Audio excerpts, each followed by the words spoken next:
Halo teman-teman, jadi kita ada tugas untuk buat microgreen, tapi sebelumnya kita mau belinya dulu nih. Ikutin terus ya.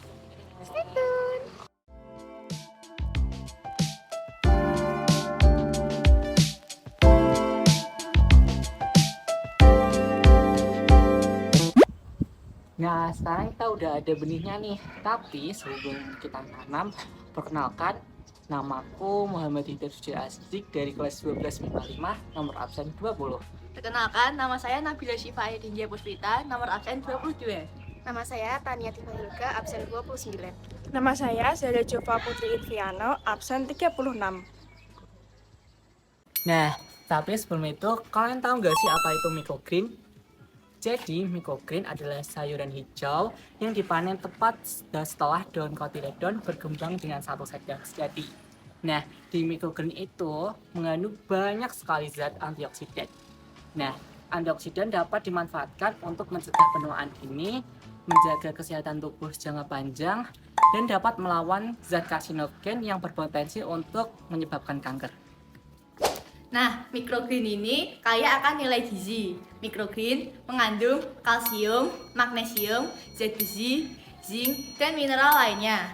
Setiap jenis microgreen mengandung nilai gizi yang berbeda-beda, tetapi pada umumnya mengandung vitamin A, vitamin B, vitamin D, dan vitamin K yang akan menyehatkan tubuh Anda.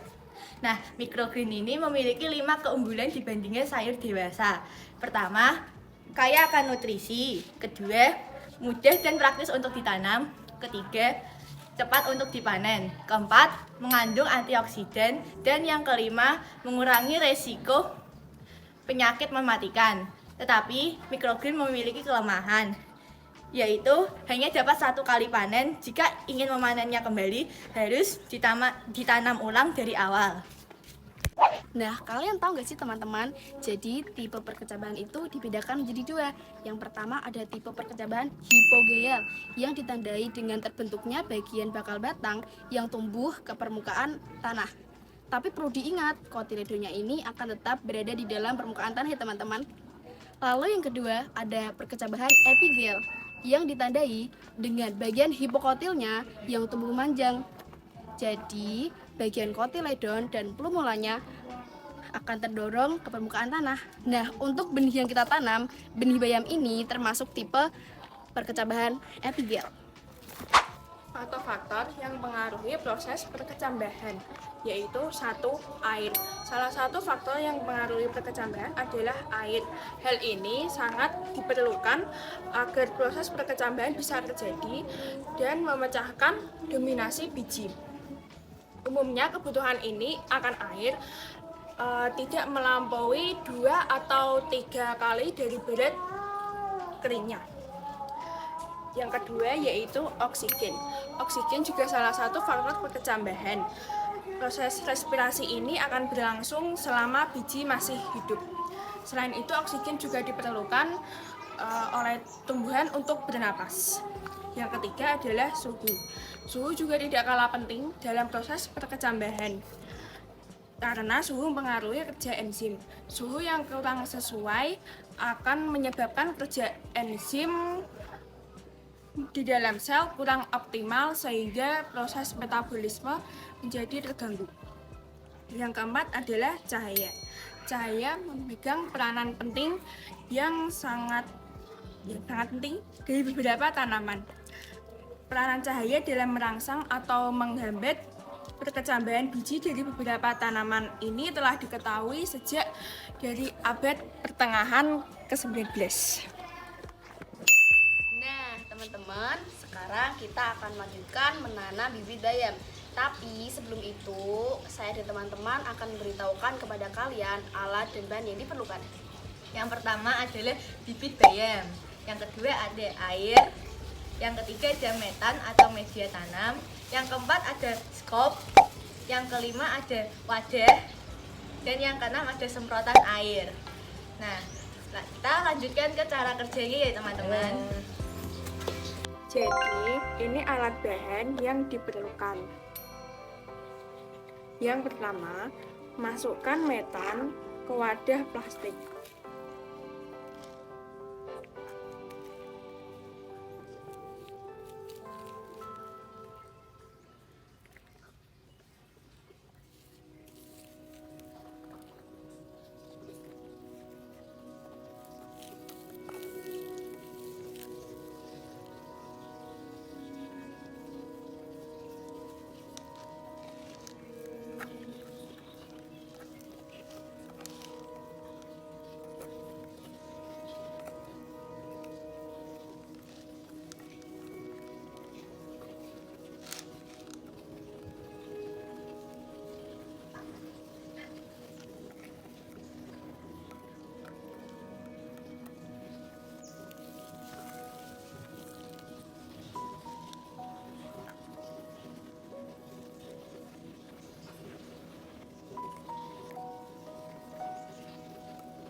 Kedua, semprot metan dengan air secara merata.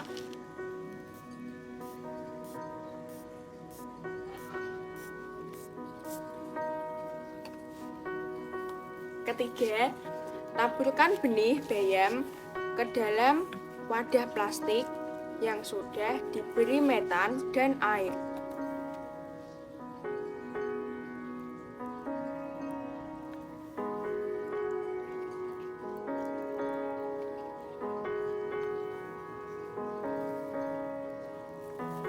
Kemudian, tutup rapat.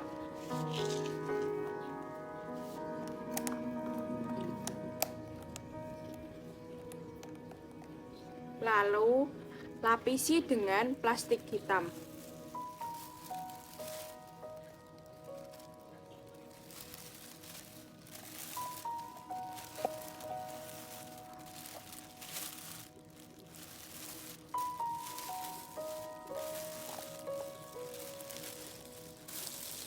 Habis itu, taruh di tempat yang gelap.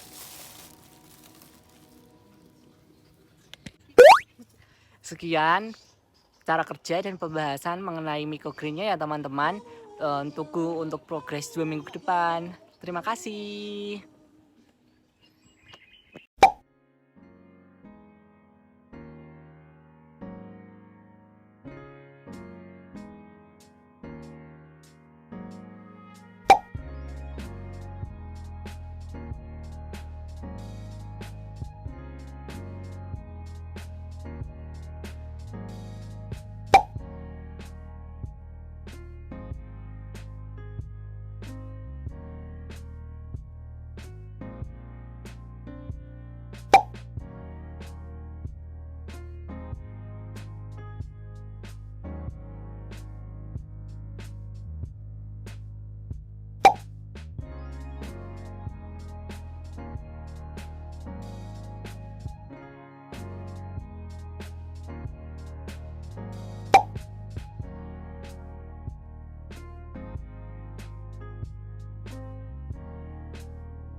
Nah teman-teman, ini sudah lebih dari 2 minggu dan sudah ada daun ketiga yang tumbuh nih.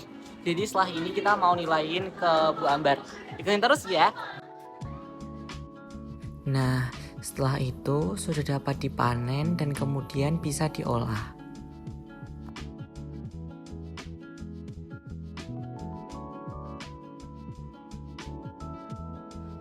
Pada kelompok kami, microgreen ini kami jadikan bahan tambahan untuk salad.